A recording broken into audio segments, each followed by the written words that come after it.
Licensed titles are a thing of expected mediocrity. These are games generally shoveled out to work in line with upcoming movie releases. They consist of no passion, aim for a quick buck, and have no respect for the general consumer, or even fan.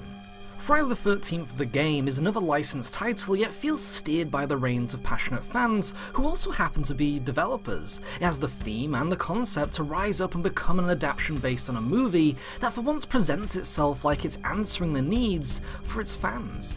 The question though is, does Friday the 13th have the aspirations to rise up and become a title faithful to its core series, or is this just another failed attempt ready to throw in the fire?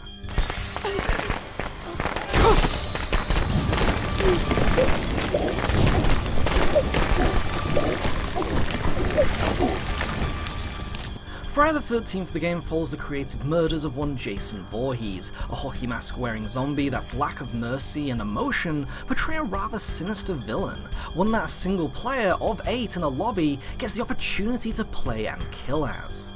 The other 7 take control of a number of different survivors/camp counselors on 3 partially enclosed maps as they try to escape in a number of ways that you can count on one hand. The hardest method being to work together and kill Jason himself, but its requirements and overall luck-based game mechanics and even stat balance made this an effort generally not worth taking. Within the single game mode on offer, you round for round either guide Jason to kill the players before they survive you, or as counselors repair certain electrical escape options around the camps, and ultimately live another day. Between that are multiple houses with drawers to check, each giving randomized items such as maps, walkie-talkies for long-range communication, and counter-grab weapons to use against Jason. For many of these weapons, including the melee tools on hand, they are weak and in short supply. Even the rare shotgun has 1 round in it, and even that won't keep Voorhees down for long.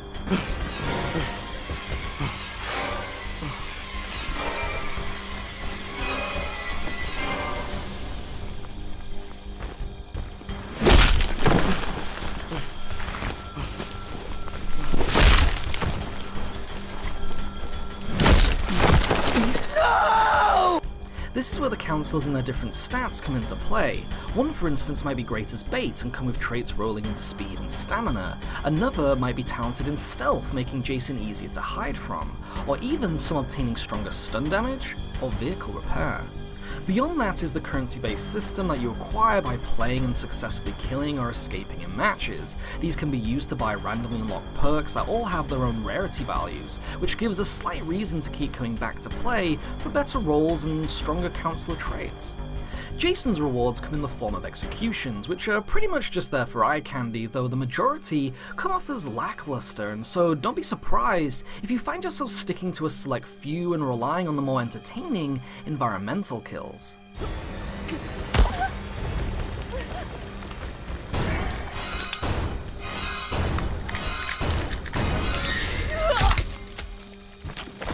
Apart from that, the only other unlocks come in the multiple Jasons acquired like future counselors by leveling up. These Jasons, which all have been faithfully remade from the movies, sport their own different traits, like some being able to run, while others can break down doors faster or come stocked with better Jason-based gadgets like throwing knives and bear traps. In a way, the base game is there, but as you sink an hour or 2 into the title, its wear and tear begins to show. Jason, while initially fun, comes off more as a break from having to battle the perplexing survival RNG as the counselors, while the counselors themselves simply have to fix cars, boats, or call the cops over and over in hopes of survival. Is this the police? Oh, help! Please, Jason's here! Oh, thank God! Please send help! Camp Crystal Lake! It's Jason! He's back!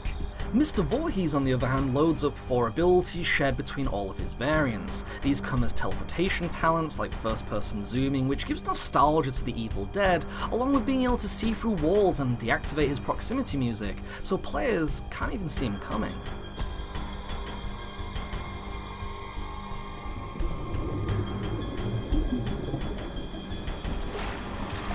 Please.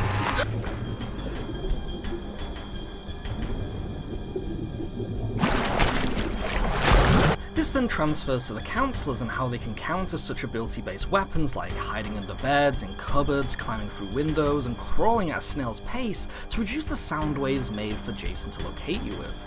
You can find epic moments within all of this, but it is something that rolls around in constant monotony. Had this game come with more maps, escape methods, or objectives for Jason, then things might feel a little more fun. Heck, it ends up showing the depth of other horror movie monsters like Leatherface and Michael Myers, and how their own films could transfer better into video game form, instead of just playing as a mindless killer. This, like many other games these days, is then wrapped in a number of game-breaking bugs like hovering dead bodies, mechanics ceasing to work, constant disconnects, and even game corruptions. Network issues, even after a week-awaited patch, still confounds the experience with long wait times that may again equate to disconnects, game corruptions, or simply just finding yourself in a room alone with no one joining. Jason, Mother is talking to you. Put the weapon down and come to Mommy. It's an experience not wished upon for such a beloved series, and as Jason's first modern-day video game outing, especially at the price, it becomes a rather tooth-grinding insult to everyone involved, and their emptied wallets. Visually, the game isn't even that appealing, with an odd in-game engine that, while showing kind of detailed character selections, end up looking like PS3 and Xbox 360 era character models. Hair looks solidified to heads and even flutters around insanely, while animation seems stiff and even running speeds feel like people are running in slow motion. The music steps up a little by giving you a blast from the past, but with the same tune playing over and over in every match, it isn't surprising that it gets a little boring. It is a game reveling in its mediocrity, and its unpolished mediocrity at that, and thus it feels like it should be maybe removed and taken back to the drawing board? Friday the 13th is a title that had all the promise and potential to be something it couldn't even bother to live up to. With games just like it already on the market and more in depth, this is one serial killer that in many ways should just stay dead. Proxy Payload gives Friday the 13th a disastrous bronze muffin, but what do you think of Friday the 13th? Let us know in the comments, but until next time, ciao.